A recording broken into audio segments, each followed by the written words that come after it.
Hello student, मैं नीरज कुमार स्वागत करता हूँ आपका यज्ञ विद्या में। बच्चों, अभी कल आपके सामने गणित का भी प्रीवियस ईयर क्वेश्चन आप लोगों के सामने सूरज सर लेके आए थे। कैसा लगा आपको क्लास? ज़रूर कमेंट में बताइए। अब हम लोग धीरे-धीरे जनरल स्टडी के अलावा मैथ, रीजनिंग और हिंदी सबके प्रीवियस ईयर क्वेश्चन आप लोगों को बताना शुरू करेंगे। एक बार जैसे ही प्रीवियस ईयर क्वेश्चन का सेगमेंट समाप्त हो जाएगा, फिर हम लोग मेन सिलेबस में आ जाएँगे। जिससे आपको फ़ायदा ये मिलेगा कि आप लोगों को आइडिया लग जाएगा कि क्वेश्चन किस तरह का पूछा जाता है। बच्चों, मैंने पहले भी बताया था कि सिलेबस एक ही रहता है हर एग्ज़ाम में। क्वेश्चन का स्टैंडर्ड अलग होता है। हिस्ट्री आप लोग भी पढ़ते हैं, हिस्ट्री आईएएस के भी बच्चे पढ़ते हैं, पीसीएस के भी बच्चे पढ़ते हैं, लेकिन हिस्ट्री के क्वेश्चन का स्टैंडर्ड सब जगह अलग-अलग है। आज हम लोग बच्चों बात करेंगे प्रीवियस ईयर की श्रृंखला में। आज हम लोग 31 अगस्त 2024 के शिफ्ट 1 में हुए पेपर की बात करेंगे। उस पेपर में हम लोग देखेंगे जनरल स्टडी का सेगमेंट देखेंगे। हम लोग डिटेल में बात करेंगे। चलो क्लास शुरू करते हैं। क्लास शुरू करते समय बच्चे आप लोगों के पास पेपर पेन होना चाहिए। जैसे-जैसे मैं क्वेश्चन बताते जाऊँ, आप लोग आंसर देते जाओ। बाद में जब क्लास मैं समाप्त कर लूँ, तब आप देखो कि आज के क्लास में जो 37 या 38 क्वेश्चन रहता है, उसमें से आप कितना क्वेश्चन सही कर पाते हो। हमेशा टारगेट रखो, नेगेटिव मार्किंग नहीं है तो जो भी मैं क्लास लेता हूँ उसमें कम से कम अगर 38 क्वेश्चन पूछ रहा हूँ मैं, तो कम से कम आप लोग का टारगेट 32 प्लस का होना चाहिए कि इतना क्वेश्चन ज़रूर सही होना चाहिए। आओ हम लोग क्लास देखते हैं। पहला क्वेश्चन है आपके सामने, नागालैंड की राजधानी क्या है? आसान क्वेश्चन है, what is the capital of Nagaland? एक चीज़ और बता दूँ बच्चा, कि जब भी नॉर्थ ईस्ट स्टेट पूछा जाएगा, देखो आप लोगों में से किसी से मैं पूछ लूँ उत्तर प्रदेश की राजधानी क्या है? आप लोग सब बता दोगे। बिहार की राजधानी क्या है? आप लोग सब बता दोगे। मध्य प्रदेश बता दोगे। लेकिन सही से बताओ कि जो 7th स्टेट है, नॉर्थ ईस्ट के जितने स्टेट स्टेट हैं, राज्य हैं, उसको 7th स्टेट के नाम से जाना जाता है। क्या आप लोगों में से हर बच्चा सातों राज्य की राजधानी बता सकता है? मुझे डाउट लग रहा है, क्योंकि मैं जितने बच्चे से इंटरैक्ट होता हूँ, वो हमेशा मणिपुर, मिज़ोरम, मेघालय नाम म से शुरू होता है, हमेशा कन्फ्यूज़ रहता है। हम लोग देखते हैं, इसी बहाने हम लोग सातों राज्य की राजधानी भी देख लेंगे। क्वेश्चन है, नागालैंड की राजधानी क्या है? ऑप्शन है अगरतला, ईटानगर, गुवाहाटी या कोहिमा। और आपका जवाब है इसमें कोहिमा। नागालैंड की राजधानी कोहिमा हो गया बच्चों। जो अदर स्टेट की कैपिटल जो आपको ऑप्शन में दिया गया, उसको पहले बता दूँ। अगरतला त्रिपुरा की राजधानी है, ईटानगर अरुणाचल प्रदेश की राजधानी है और दिसपुर असम की राजधानी है। एक बार और ध्यान रखो कि असम की राजधानी में दिसपुर और गुवाहाटी में बच्चे लोग कन्फ्यूज़ करते हैं। लेकिन असम की राजधानी हमेशा दिसपुर बताओगे, गुवाहाटी सबसे बड़ा शहर है असम। अब एक बार मैप को ध्यान से देखो, मैप को आप ज़ूम करके देख लो। यहाँ पे 7 सिस्टर के बारे में बता रहा हूँ, क्योंकि ये क्वेश्चन आपसे कभी न कभी पूछा जा सकता है, आपके सिलेबस में है। और बच्चा हमेशा राज्य राजधानी में बाकी north India, south India, even east या वेस्ट में कन्फ्यूज़ नहीं करते। बच्चे हमेशा नॉर्थ ईस्ट के राज्यों में कन्फ्यूज़न बच्चे को होता है कि कौन-सा राज्य का राजधानी क्या है। मैं वन बाय वन बताते जाता हूँ। देखो बच्चों, यहाँ से हम लोग स्टार्ट करते हैं, ये है आपका मेघालय। मेघालय की राजधानी हो गई शिलांग। नीचे देखोगे यहाँ पे त्रिपुरा है, इसकी राजधानी अगरतला। मिजोरम, इसकी राजधानी होगी आइजवाल। मणिपुर की राजधानी इम्फाल। नागालैंड की राजधानी कोहिमा। असम की राजधानी दिसपुर। और सेवन सिस्टर में अरुणाचल प्रदेश सातवीं बहन है, जिसकी राजधानी है ईटानगर। ये सातों राज्य की राजधानी ध्यान रख लो बच्चों, एग्जाम में कभी भी ये पूछा जा सकता है। एग्जाम में ये भी पूछा जा सकता है कि 7 बहनों से आपका अभिप्राय क्या है? ऑप्शन में दिया जा सकता है इस तरह से कि 7 बहनों, उसमें से एक ऑप्शन ये हुआ कि 7 बहनों से मतलब है नॉर्थ ईस्ट के 7 राज्य। वही आपका सही जवाब होना होगा। ये है 7 बहन, 7 राज्यों को 7 7 सिस्टर के नाम से जाना जाता है। आपका अगला सवाल है, 2021 में कॉप 26 जलवायु सम्मेलन की मेजबानी किस देश ने की थी? ऑप्शन है कनाडा, भारत, अफगानिस्तान या यूके। और इसका जवाब है यूके। इसमें भी एक दो इंटरेस्टिंग चीज मैं बताऊंगा, ध्यान से देखना। यूनाइटेड किंगडम ने 31 अक्टूबर से लेकर 12 नवंबर 2021 को ग्लासगो स्कॉटलैंड में 26वें संयुक्त राज्य जलवायु परिवर्तन सम्मेलन की मेजबानी की थी। इसमें एक इनिशिएटिव लिया गया था, एक पहल की गई थी। वो पहल था भारत, यूके और ऑस्ट्रेलिया के सहयोग से लचीले द्वीप राज्यों की बुनियादी ढांचा IRIS पहल शुरू किया गया था। यह पहल छोटे द्वीप राष्ट्रों में बुनियादी ढांचे विकास को केंद्रित करना था। अब एक चीज मैं बता दूं आपको यहाँ पे कि आप क्वेश्चन में देखो, क्वेश्चन में पूछा गया है 2021 में कॉप 26 जलवायु सम्मेलन की मेजबानी किस देश ने की थी? ऑप्शन में कनाडा, भारत, अफगानिस्तान, यूके। जवाब भी आप यूके बता रहे हो, लेकिन मैं एक्सप्लेनेशन में आपको बता रहा हूँ कि स्कॉटलैंड ग्लासगो में हुआ था। स्कॉटलैंड तो खुद एक देश है। तो क्या है ये कन्फ्यूजन? कन्फ्यूजन कुछ नहीं बच्चे, ये यूके जो है बच्चों, यूके यूके 4 देशों का मिश्रण है। यूनाइटेड किंगडम 4 देश मिलके इस फोरम का निर्माण करते हैं। इसमें बच्चों पहला देश होता है इंग्लैंड। इंग्लैंड पहला देश है। इसके अंतर्गत दूसरा देश वेल्स,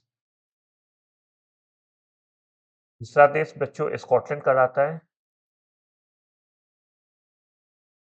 चौथा देश नॉर्थ आयरलैंड कहलाता है।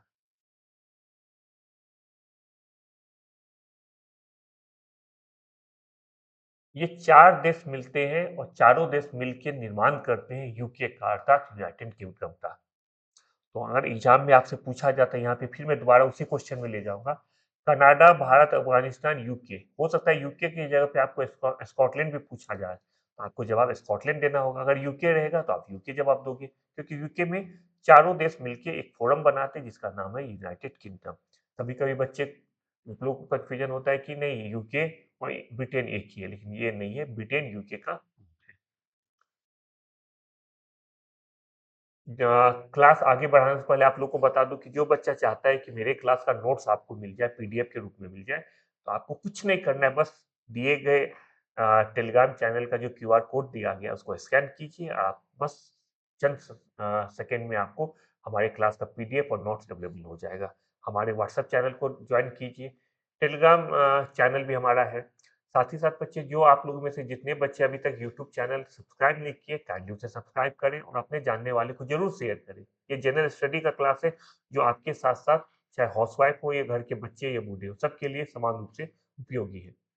अब हम लोग अगला क्वेश्चन देखते हैं। क्वेश्चन है, त्रैमासिक समाचार पत्र साइबर प्रवाह किस मंत्रालय द्वारा शुरू की गई एक पहल है? ऑप्शन है संस्कृति मंत्रालय, रक्षा मंत्रालय, गृह मंत्रालय या युवा कार्यक्रम और खेल मंत्रालय। और आपका जवाब होगा गृह मंत्रालय। अगला सवाल है बच्चों, डैश में ऑनलाइन उत्पीड़न शामिल है, जहां उपयोगकर्ता को सरेआम ऑनलाइन संदेश और ईमेल का सामना करना पड़ता है। ऑप्शन है फिशिंग, पहचान की चोरी चोरी, साइबर कॉस्ट साइबर स्टॉकिंग या बॉटनेस्ट। इसका जवाब होगा साइबर स्टॉकिंग। और इसके बारे में कुछ जान लेते हैं। साइबर स्टॉकिंग एक प्रकार का साइबर अपराध है जिसमें ऑनलाइन उत्पीड़न शामिल होता है। इसके अंतर्गत इंटरनेट या अन्य इलेक्ट्रॉनिक साधनों का उपयोग करके किसी व्यक्ति, समूह या संगठन को परेशान करना या डराना इसमें शामिल है। इसके पीछे कई कारण हो सकते हैं, जैसे गुस्सा, नियंत्रण की इच्छा, बदला लेने की इच्छा या प्रतिशोध। बच्चों, जब भी मेरा क्लास खत्म हो जाए उसके बाद जरूर मेरे वीडियो को 2-3 बार आप देखो। इससे आप लोगों को जितने भी एडिशनल फैक्ट है वो भी पता चलेगा। बहुत सारा फैक्ट जो मैं आपको दिखाता हूँ वो बोलता नहीं, उसके पीछे मंशा ये रहती है कि क्लास छोटा रहे। दूसरा, जब भी आपको जरूरत लगे आप आराम से वीडियो को रोक के, पॉज करके या पीछे ले जाके आप लोग देख सकते हो। हमारा अगला क्वेश्चन है, अभिव्यक्ति की स्वतंत्रता की रक्षा के प्रयासों के लिए 2021 में किसे नोबेल शांति पुरस्कार से सम्मानित किया गया था? और आपके ऑप्शन है ग्रेटा टुनबर्ग, अभी अहमद, मलाला यूसुफजई या मारिया रेसा और दिमित्री मुराटोव। और जवाब है आपका मारिया रेसा और दिमित्री मुराटोव, ये आपका जवाब है। इसके बारे में कुछ समझ लेते हैं। फिलीपींस की मारिया रेसा और रूस की दमित्री मुराटोव को अपने अपने देशों में अभिव्यक्ति की स्वतंत्रता, बच्चों अभिव्यक्ति की स्वतंत्रता की रक्षा के लिए यह पुरस्कार मिला, नोबेल शांति पुरस्कार दिया गया। मारिया रेसा के बारे में फैक्ट है बच्चों कि ये एक पत्रकार है, जर्नलिस्ट है और रेपर की सीईओ है। रेपर बच्चों डिजिटल मीडिया कंपनी है, उसकी सीईओ है। दिमित्री मुर्तोव के बारे में, इन्होंने नोवाया गजेटा के प्रधान संपादक है, जिन्होंने 1993 में इसके स्थापना हुआ था। 1993 में नोवाया गजेटा का स्थापना हुआ था, जिसके ये संस्थापक है। अगला क्वेश्चन है बच्चों, मानव विकास सूचकांक का मुख्य लक्ष्य क्या है? मानव विकास सूचकांक का मुख्य लक्ष्य क्या है, ये आपका सवाल है। ऑप्शन है पर्यावरणीय स्थिरता, व्यक्तियों के समग्र कल्याण और जीवन की गुणवत्ता का आकलन करना, तकनीकी प्रगति पर नजर रखना या आर्थिकी प्रदर्शन को मापना। और आपका जवाब है व्यक्तियों के समग्र कल्याण और जीवन की गुणवत्ता का आकलन करना। चलो कुछ बातें इसके बारे में जान लेते हैं। क्या होता है मानव सूचकांक? मानव विकास सूचकांक एचडीआई ह्यूमन डेवलपमेंट इंडेक्स संयुक्त राष्ट्र विकास कार्यक्रम यूएनडीपी द्वारा प्रकाशित किया जाता है। मानव विकास सूचकांक का मुख्य उद्देश्य किसी देश के विकास ये केवल आर्थिक पैमाने पे मापना नहीं होता है बच्चों, बल्कि मानव विकास सूचकांक एक समग्र अध्ययन करता है जिसका फोकस मानव कल्याण होता है। संक्षेप में यह समग्र सूचकांक है जो 3 प्रमुख आयामों पर आधारित है। कौन-कौन सा है बच्चों? जीवन प्रत्याशा, शिक्षा, पर कैपिटा प्रति व्यक्ति आय। और इसका उद्देश्य है आर्थिक प्रदर्शन से परे कल्याण और जीवन की गुणवत्ता पर एक व्यापक परिप्रेक्ष्य प्रदान किया जाए। और जब भी ये क्वेश्चन आता है एसडीआई बता दूं इसमें हर साल ये प्रकाशित होती है तो बच्चों हर साल आपको भारत के बारे में जानना है नंबर 1 2 पे कौन सी कंट्री है उसके बारे में जानना है एक दो फैक्ट बता दूं एसडीआई का कैलकुलेशन बच्चों 0 से 1 के बीच में होता है 0 to 1 के बीच में इसका कैलकुलेशन किया जाता है अगर भारत की बात किया जाए तो भारत पूरे 130वें स्थान पे है और भारत को 0.685 भारत को 0.685 भारत का अंक है भारत है बच्चों 130वें स्थान पे ये फैक्ट देख लो और एक 1 2 3 पे क्या इसका नाम याद कर लो 1 2 3 पे आइसलैंड नॉर्वे और स्विट्जरलैंड का स्थान है अगला प्रश्न है ताजमहल का पीलापन डैश का प्रभाव है आपको फिल इन द ब्लैंक्स करना है प्रदूषण मृत्युजर या एल्जिन ओजोन अवक्षय या अम्ल वर्षा और जवाब है आपका एसिड रेन राजमहल का पीलापन संगमरमर के कैंसर के कारण है वातावरण में सल्फर डाइऑक्साइड SO2 और नाइट्रोजन डाइऑक्साइड NO2 होता है बच्चों NO2 जल वाष्प के साथ प्रतिक्रिया करके सल्फ्यूरिक अम्ल और नाइट्रिक अम्ल बनाते हैं ये अम्ल बारिश के साथ नीचे गिरते हैं और संगमरमर को नष्ट करते हैं अगला प्रश्न है भारतीय पेट्रोलियम संस्थान कहाँ स्थित है ऑप्शन है देहरादून अमेठी चेन्नई या दिल्ली का जवाब है देहरादून में यह स्थित है भारतीय पेट्रोलियम संस्थान देहरादून उत्तराखंड में स्थित है वर्ष 1959 में संसद के एक अधिनियम के माध्यम से यह स्थापित किया गया 1959 में एक अधिनियम ला के 1960 में दिल्ली में इसकी स्थापना की गई 1960 में फिर 1993 में इसको देहरादून हस्तांतरित कर दिया गया इसका पर्पस है वैज्ञानिक और औद्योगिक अनुसंधान परिषद की एक प्रयोगशाला है जो हाइड्रोकार्बन और पेट्रोकेमिकल क्षेत्र में अनुसंधान करती है अगला सवाल है लैंगिक समानता महिला सशक्तिकरण और महिलाओं के खिलाफ भेदभाव और हिंसा को खत्म करने के लिए वैश्विक आंदोलन को किस शब्द से परिभाषित किया जाता है ऑप्शन है नारीवादी आंदोलन ब्लैक लाइफ मेंटल आंदोलन एलजीबीटीक्यू प्लस राइट्स मूवमेंट या अधिकार आंदोलन चौथा है मीटू आंदोलन आपका जवाब है नारीवादी आंदोलन फेमिनिस्ट मूवमेंट नारीवादी आंदोलन लैंगिक समानता प्राप्त करने और महिलाओं के खिलाफ भेदभाव और हिंसा के विभिन्न रूपों को समाप्त करने के उद्देश्य से चलाए जाने वाला एक सामाजिक और राजनीतिक आंदोलन है ये केवल महिलाओं तक सीमित नहीं बल्कि ये सामाजिक न्याय और समानता के विभिन्न पहलुओं पर भी ध्यान केंद्रित करता है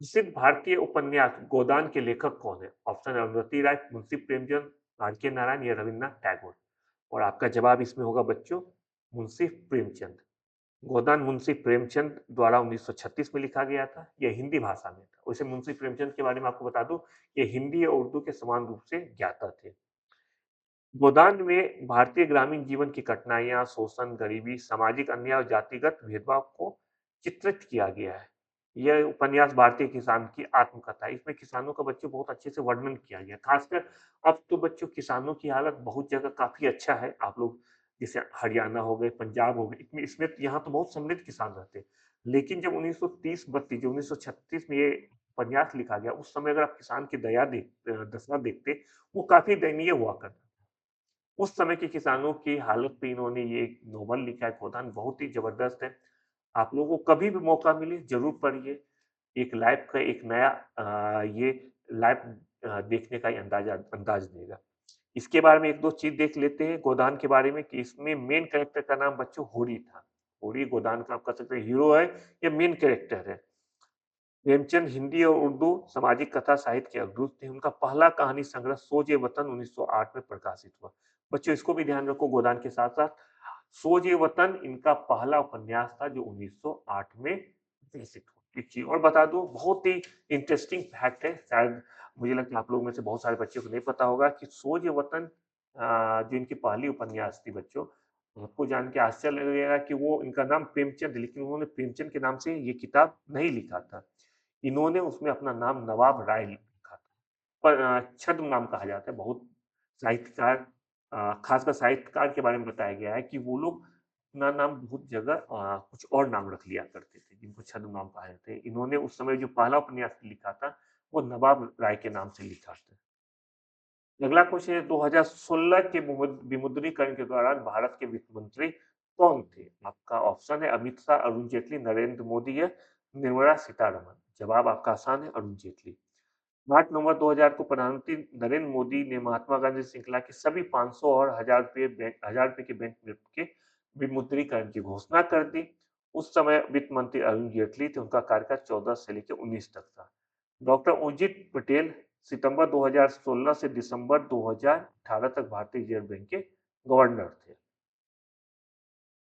विमुद्रीकरण का मेन ऑब्जेक्टिव क्या था? विमुद्रीकरण का मेन ऑब्जेक्टिव था काले धन पर अंकुश लगाना और कैशलेस इकोनॉमी को बढ़ावा देना। आपका अगला क्वेश्चन है साइट SITE का अर्थ क्या है? What is meaning of site? देखिए ऑप्शन है satellite instructional television education, source instruction television experiment और सैटेलाइट इंस्टीट्यूशनल टेलीविजन एक्सपेरिमेंट या सैटेलाइट इंस्ट्रक्शनल टेलीविजन एक्सपेरिमेंट। और आपका जवाब होगा satellite instruction television experiment. Experiment यहाँ पे टॉस छूट गया बच्चों हर जगह। एक्सपेरिमेंट ये जवाब होगा। साइट का फुल फॉर्म होता है सैटेलाइट इंस्ट्रक्शनल टेलीविजन एक्सपेरिमेंट। यह प्रयोग 1975 में भारत में शुरू किया गया था। यह नासा और इसरो के बीच एक संयुक्त परियोजना है। इसका मेन लक्ष्य ग्रामीण अर्थव्यवस्था को बढ़ाना था। संयुक्त अरब अमीरात की राजधानी क्या है? ये आपका सवाल है। ऑप्शन है शारजहां, अबू धाबी, फुजैरा या दुबई। और आपका जवाब है अबू धाबी। संयुक्त अरब अमीरात की राजधानी अबू धाबी है। यूएई जो बच्चों ये 7 अमीरात मिलके बना है। 7 अमीरात से मिलके एक बना हुआ संघ है यूएई। और इसमें ये 7 में से 6 अमीरात जो है वो 1971 में मिल गए थे, जिसका नाम है अबू धाबी, दुबई, राज शारजहां, अजमान, उल क्वैन, फुजैरा। ये 6 1971 में बन गए थे, जबकि 7वां अमीरात रास उल खैमरा 1972 में शामिल हुआ था। यूएई की मुद्रा का नाम बच्चों यूएई दिरहम है। और अभी यूएई के राष्ट्रपति मोहम्मद बिन जायद अल नह्यान है। भारतीय संविधान की किस अनुसूची में अनुसूचित क्षेत्रों और अनुसूचित जनजातियों के प्रशासन और नियंत्रण के संबंध में प्रावधान दिया गया? ऑप्शन है 7वीं अनुसूची, 4थी अनुसूची, 5वीं अनुसूची या 6ठी अनुसूची। आपका जवाब होगा 5वीं अनुसूची। एक बार इसके कुछ फैक्चुअल चीज देख लेते हैं। भारतीय संविधान की 5वीं अनुसूची असम, मेघालय, त्रिपुरा, मिजोरम को छोड़कर किसी भी राज्य में अनुसूचित क्षेत्रों और अनुसूचित जनजातियों के प्रशासन और नियंत्रण से संबंधित है। 4 राज्य बच्चों ध्यान दो। एक हो गया असम, मेघालय, त्रिपुरा, मिजोरम। ये 4 राज्यों को छोड़ के बाकी राज्य में जितने भी राज्य हैं, वहाँ पे अनुसूचित क्षेत्रों और अनुसूचित जनजातियों के प्रशासन और नियंत्रण से संबंधित बातों को 5वीं अनुसूची में वर्णित किया गया है। यह राज्यपाल को जनजातीय सलाहकार परिषद की सलाह पर इन क्षेत्रों में संसद या राज्य विधानमंडल के किसी भी अधिनियम को लागू करने या संशोधन करने की शक्ति प्रदान करता है। और ये जो 4 राज्य मैंने बताया है, इसके अनुसूचित क्षेत्रों और अनुसूचित जनजातियों के प्रशासन से संबंधित बातें बच्चों 6ठी अनुसूची में दिया गया है, जिसमें असम, मेघालय, त्रिपुरा, मिजोरम से संबंधित आदिवासी क्षेत्रों के बारे में प्रावधान बताया गया है। हमारा अगला क्वेश्चन है बच्चों, उत्तर भारतीय गायन ठुमरी का मुख्य विषय क्या है? ऑप्शन आपका है विद्रोह, चाहत और प्यार, प्रेरणा, रोमांटिक और भक्तिपूर्ण। और आपका जवाब इसमें होगा रोमांटिक और भक्तिपूर्ण। चलिए इसके बारे में कुछ बातें करते हैं। ठुमरी एक उत्तर भारतीय गायन शैली है जो अपनी अभिव्यंजक और भावनात्मक कृति के लिए जानी जाती है। यह आमतौर पर एक प्रेम, लालसा, अलगाव और इच्छा के विषयों के इर्द-गिर्द घूमती है। गीत गीत अक्सर एक महिला के अपनी प्रेमी, अक्सर राधा कृष्ण के संदर्भ के लिए अपनी भावनाओं को व्यक्त करने के दृष्टिकोण को चित्रित किया जाता है। गिरिजा देवी, आप लोगों में से कुछ बच्चे नाम ज़रूर सुने होंगे। गिरिजा देवी ठुमरी की रानी के रूप में जाना जाता है। तो अगला क्वेश्चन है, हरे चने का वैज्ञानिक नाम क्या है? ऑप्शन है विग्ना मुंगो, मेनीहोट यूटिलिटीमा, मेडिकागो सैटिवा या विग्ना रेडिएटा। और आपका जवाब है विग्ना रेडिएटा। इसके बारे में कुछ बातें करते हैं। हरे चने मूंग का वैज्ञानिक नाम विग्ना रेडिएटा है। यह लेग्यूम परिवार का हिस्सा है। भारत दुनिया का सबसे बड़ा हरा चना उत्पादक है। यह प्रोटीन का एक उत्कृष्ट स्रोत है जो भारत के अनुकूल जलवायु इसे खेती के लिए उपयुक्त बनाती है। उसके अलावा कुछ और फसलों का हम वैज्ञानिक नाम देखते हैं, जैसे कि उड़द दाल का वैज्ञानिक नाम होगा विजिना मूंगो और मटर का वैज्ञानिक नाम है विस्यूम सेट्रिम।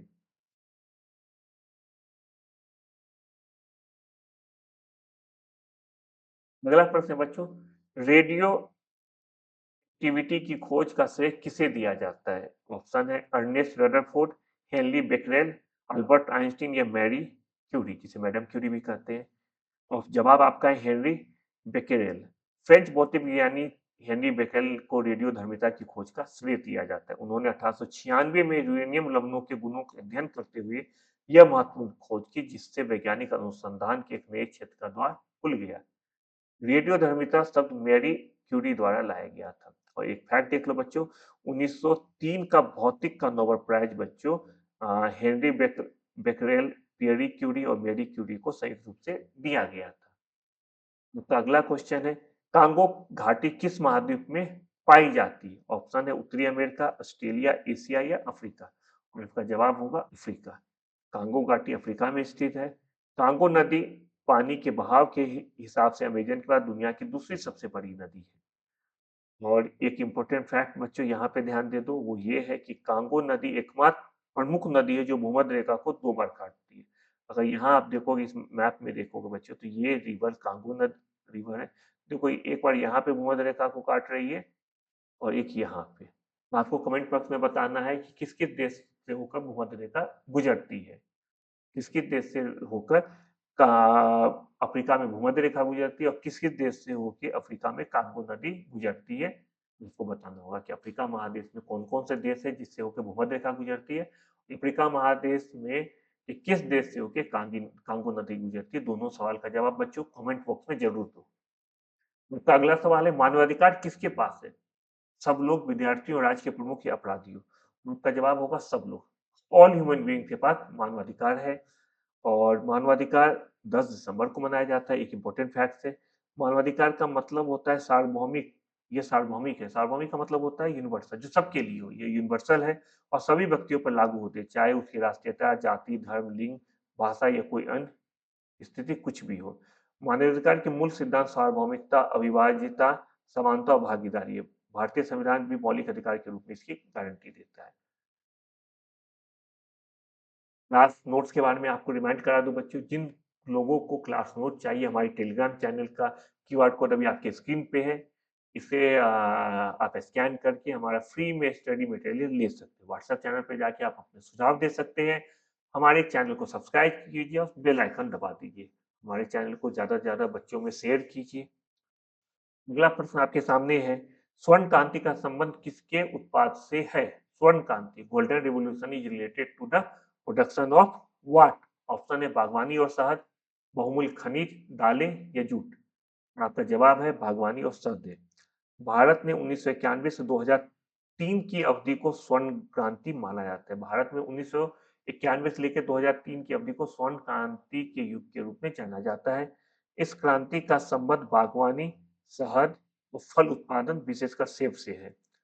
निरफुक टुटेजा को भारत में स्वर्ण क्रांति का जनक माना जाता है। बहुत इंपॉर्टेंट चीज़ है। और एक चीज़ और बच्चों, स्वर्ण क्रांति और गोल्डन फाइबर क्रांति दोनों अलग-अलग है। स्वर्ण क्रांति जहाँ बच्चों आपका बागवानी और कि क्या कहते हैं शहद उत्पादन से संबंधित है, वहीं पे गोल्डन फाइबर क्रांति जूट के उत्पादन से संबंधित है। इसीलिए कभी भी आप अगर गोल्डन फाइबर क्रांति देखोगे तो इसे कभी भी स्वर्ण क्रांति मत समझना।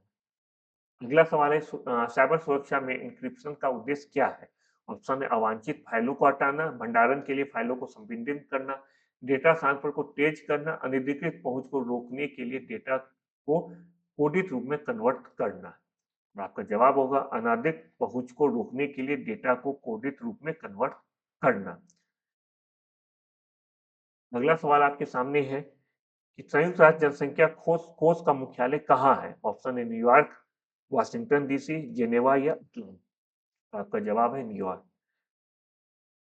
यूएनएफपीए संयुक्त राष्ट्र की यौन और प्रजनन स्वास्थ्य एजेंसी है। इसका लक्ष्य 2030 तक मातृ मृत्यु और हानिकारक प्रथाओं को समाप्त करना है।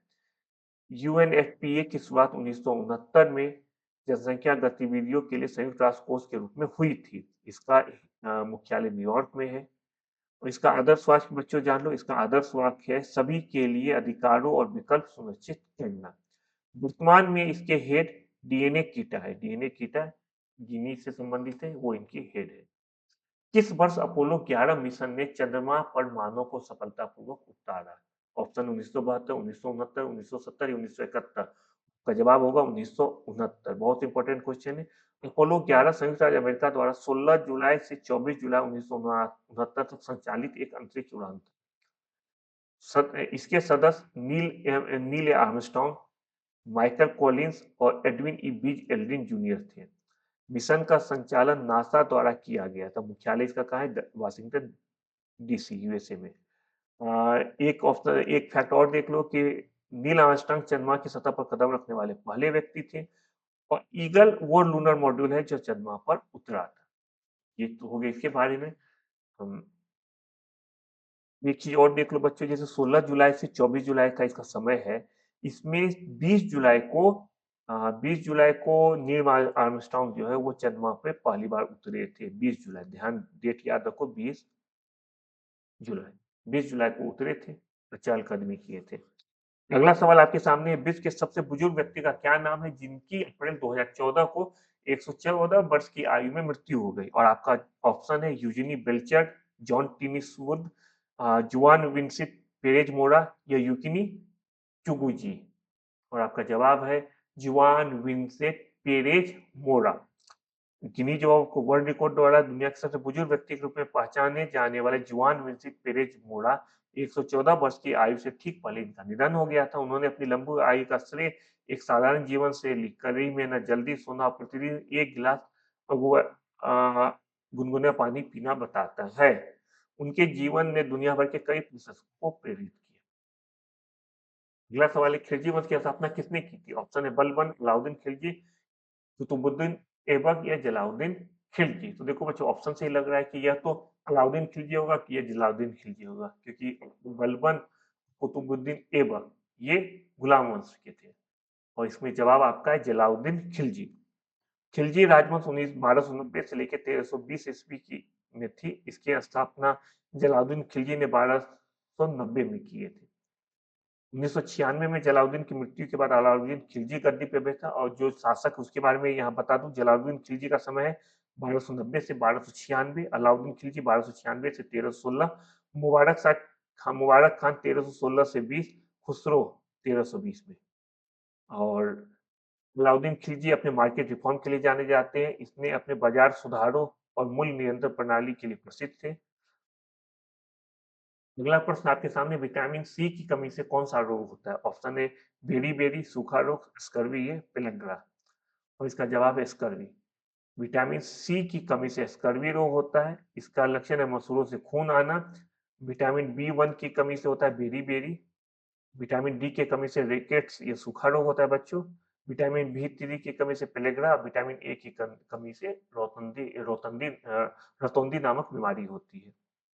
केमिकल नेम है विटामिन सी का बच्चों, केमिकल नेम है स्कॉर्बिक एसिड। और ये खट्टू फलों में ज्यादा पाया जाता है। अगला क्वेश्चन है आपके सामने, आर्थिक सहयोग और विकास संगठन ओईसीडी किस प्रकार आर्थिक विकास का समर्थन करती है? ऑप्शन है, सदस्य देशों की अर्थव्यवस्था में विनिमय दर तंत्र सुधार करके, सदस्य देशों में विदेशी निवेश की को प्रतिबंधित करके, सदस्य देशों की अर्थव्यवस्था की रक्षा के लिए व्यापार बाधाएं लगाकर, या आर्थिक और सामाजिक कल्याण में सुधार करने वाली नीतियों को बढ़ावा देकर। और आपका जवाब है ऑप्शन डी, आर्थिक और सामाजिक सामाजिक कल्याण में सुधार करने वाली नीतियों को बढ़ावा देकर। आर्थिक सहयोग और विकास संगठन ओईसीडी मुख्य रूप से आर्थिक और सामाजिक कल्याण में सुधार करने वाली नीतियों को बढ़ावा देकर आर्थिक विकास का समर्थन करती है। इसका मुख्यालय सेंटोर लाउ मेरिट पेरिस में है। यह 38 सदस्य देशों वाला एक अंतर सरकारी संगठन है जिसकी स्थापना 1961 में आर्थिक प्रगति और विश्व व्यापार को प्रोत्साहित करने के लिए किया गया है। और इसके मेंबर कौन-कौन है? इसमें यूरोपियन देश जैसे ऑस्ट्रिया, बेल्जियम, फ्रांस और उत्तरी अमेरिका में कनाडा, यूएसए इसके सदस्य हैं। भारत इसका सदस्य नहीं है, लेकिन एक की पार्टनर है। निम्नलिखित में से किसने सप्तांग राजनीतिक तर्कशास्त्र का सिद्धांत प्रतिपादित किया? ऑप्शन है तुलसीदास, मनु, चरक या कौटिल्य। और आपका जवाब होगा कौटिल्य।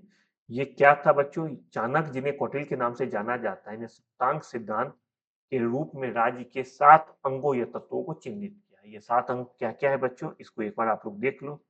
ये 7 अंग है, स्वामी स्वामी जिसे कि राजा कहा जाता है, अमात्य जिसे नौकरशाह, जनपद क्षेत्र, दुर्ग किला, कोष खजाना, दंड सेना या बल और मित्र सहयोगी। यहाँ पे बच्चों आप लोगों के लिए इसको मैप डायग्राम बना के दिखा दिया गया है।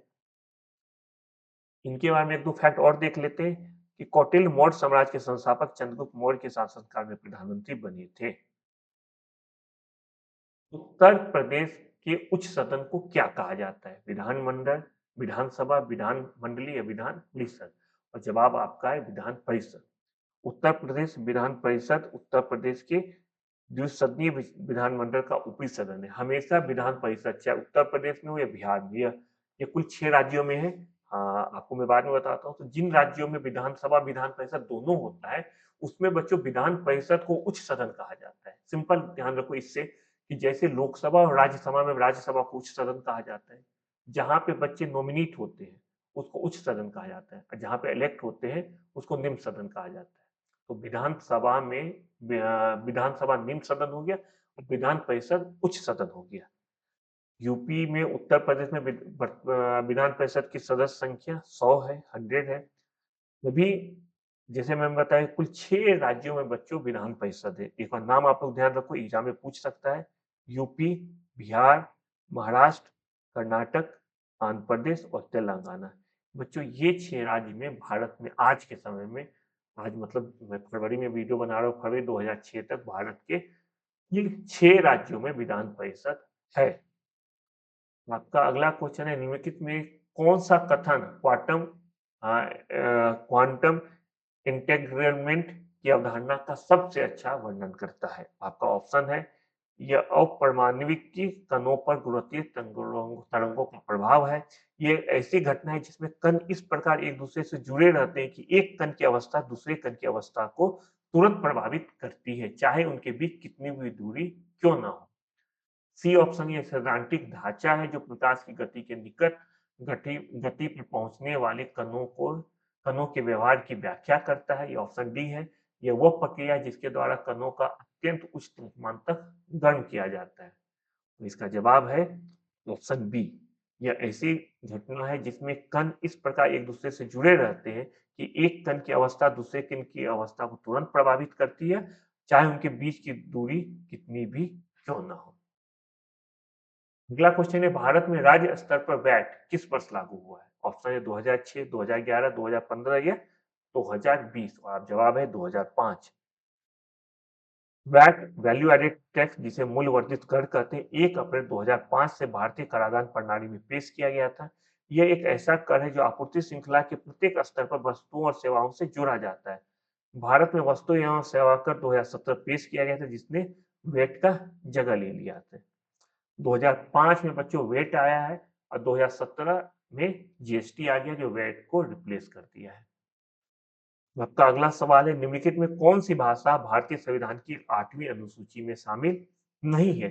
कौन सी भाषा शामिल नहीं है ये बताना है।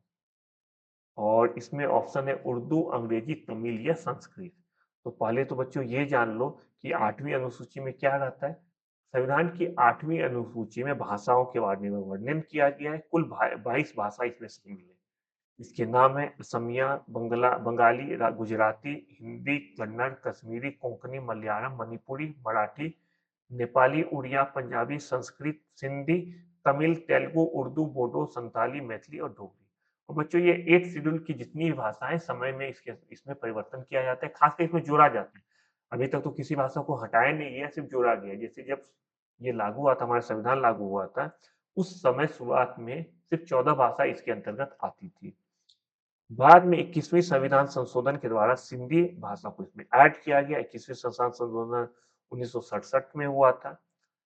उसके बाद 71वें संविधान संशोधन के द्वारा कोंकणी, मणिपुरी, नेपाली को ऐड किया गया। एक भाषा को ऐड किया गया 21वीं में और एक भाषा, 3 भाषा को ऐड किया गया है 71वीं संविधान संशोधन के द्वारा 1992 में। बाकी 4 भाषा को बच्चों 92वां संविधान संशोधन 92nd amendment, constitutional amendment act के द्वारा जोड़ा गया। ये भाषा कौन सा है? ये है बोडो, बोडो, बोडो हो जाएगा ये, संथाली, बोडो, संथाली, मैथिली और डोगरी। ये 4 भाषा बच्चों बाद में जोड़ा गया। 92nd कॉन्स्टिट्यूशनल अमेंडमेंट 2003 के द्वारा जोड़ा गया। तो आप ये भी समझ लो कि जो पहला संविधान जब लागू हुआ था बच्चों, तब कुल 14 भाषाएं थी। एक भाषा, 15वां भाषा सिंधी को जोड़ा गया 1967 में 21वां संविधान संशोधन के द्वारा। बाद में 3 और भाषा जोड़ा गया, कोंकणी, मणिपुरी और नेपाली को। इसको जोड़ा गया 1992 में 71वां संविधान संशोधन के द्वारा। बाद में 2003 में 4 और भाषा को जोड़ा गया, संथाली, मैथिली, बोडो, डोगरी को। तो अभी के डेट में कुल 22 भाषा 8वीं अनुसूची में है। अगला प्रश्न है, भारतीय संविधान का अनुच्छेद 340 किससे संबंधित है? वित्त आयोग, निर्वाचन आयोग, पिछड़ा वर्ग आयोग या संघ लोक सेवा। 340 बच्चों पिछड़ा वर्ग आयोग से संबंधित है। इससे संबंधित कुछ बातें देख लेते हैं। भारतीय संविधान का अनुच्छेद 340 पिछड़े वर्ग की स्थितियों की जांच करने के लिए एक आयोग की नियुक्ति के लिए शर्तें निर्धारित करता है। राष्ट्रपति के आदेश के द्वारा ऐसे व्यक्तियों को मिलाकर एक आयोग नियुक्त करता है। वित्त आयोग का वर्णन है आर्टिकल 280, इलेक्शन कमीशन निर्वाचन आयोग का वर्णन है आर्टिकल 324 और यूपीएससी का वर्णन है आर्टिकल 315 में। अगला सवाल है, भारत में रेड कॉरिडोर लाल गड़ियाला क्या है? ऑप्शन है राजधानी में उच्च सुरक्षा क्षेत्र वाला क्षेत्र, नक्सली माओवादी उग्रवाद से प्रभावित क्षेत्र, अंतर्राष्ट्रीय व्यापार के लिए गड़ियाला या वह क्षेत्र जो अपने पर्यटक आकर्षणों के लिए जाना जाता है। और आपका जवाब है नक्सली माओवादी उपग्रह से प्रभावित क्षेत्र। बच्चों ये मैप में जो रेड एरिया देख रहे हो, ये सारा एरिया नक्सल प्रभावित क्षेत्र के अंतर्गत आता है। नोट, मैंने आपको पिछले क्लासेज में भी बताया कि अब काफी कम हो गया है नक्सल प्रभावित एरिया, काफी कम हो गया आज की डेट में। मुश्किल से 8-10 जिले में नक्सल प्रभावित क्षेत्र है। जिलों की बात किया गया, अति संवेदनशील एरिया या जिला सिर्फ 3 है आज की डेट में। लेकिन कुल मिला के जो आपके मानचित्र में जो जगह दिखाई गई, यहाँ पे छिटपुट रूप से इसका प्रभाव है। इसमें छत्तीसगढ़ आता है बच्चों सबसे ज्यादा प्रभावित, फिर झारखंड, उड़ीसा, बिहार, पश्चिम बंगाल, आंध्र प्रदेश, तेलंगाना, महाराष्ट्र, मध्य प्रदेश और केरल का हिस्सा शामिल है। नक्सल, इसके बारे में एक दो इंपॉर्टेंट चीज देख लेते हैं। The term Naxalism originated from the village Naxalbari. Naxalbari बच्चों आप लोग जानते हैं कि वेस्ट बंगाल में एक जगह है नक्सलबाड़ी, वहीं से ये नक्सल आंदोलन की शुरुआत क्यों हुआ था, कैसे हुआ था, हम लोग हिस्ट्री में इसको बहुत अच्छे से समझेंगे। अगला सवाल है आपके लिए, कोबरा केंद्रीय रिजर्व पुलिस बल की एक विशेष अभियान इकाई है, इसका क्या अर्थ है? ऑप्शन है commando battle for recoiling action, commando battalion for resolute action, central battalion for radical action या central battalion for rapid action. और आपका जवाब है commando battalion for resolute. COBRA Bharat में नक्सली आंदोलन से निपटने के लिए 2008 में बनाया गया केंद्रीय रिजर्व पुलिस बल की विशेष ऑपरेशन इकाई है। ये मेन रूप से गुरिल्ला युद्ध या जंगल युद्ध में माहिर है। आप देखते हैं कि नक्सल आंदोलन जो है शहरी क्षेत्र में कम है, ग्रामीण पृष्ठभूमि वाले क्षेत्रों में ये ज़्यादा है। खासकर ऐसा एरिया जो जंगल से घिरा हो, ग्रामीण पृष्ठभूमि वाला हो, वहाँ पे नक्सल आंदोलन ज़्यादा है। उस जगह आपको गुरिल्ला वार कहा जाता है बच्चों, छिप के जो वार होता है उसको गुरिल्ला वार कहा जाता है। जंगल युद्ध होता है जो मेनली जंगलों में होता है। तो इन 2 युद्ध कलाओं में कोबरा रेजिमेंट काफ़ी ज़्यादा एक्टिव है। इनका मोट्टो है संग्राम विजय। अगला सवाल है बच्चों, अंतर्राष्ट्रीय साक्षरता दिवस किस तारीख को मनाया जाता है? ऑप्शन है 8 सितंबर, 12 जनवरी, 20 मार्च या 24 अक्टूबर।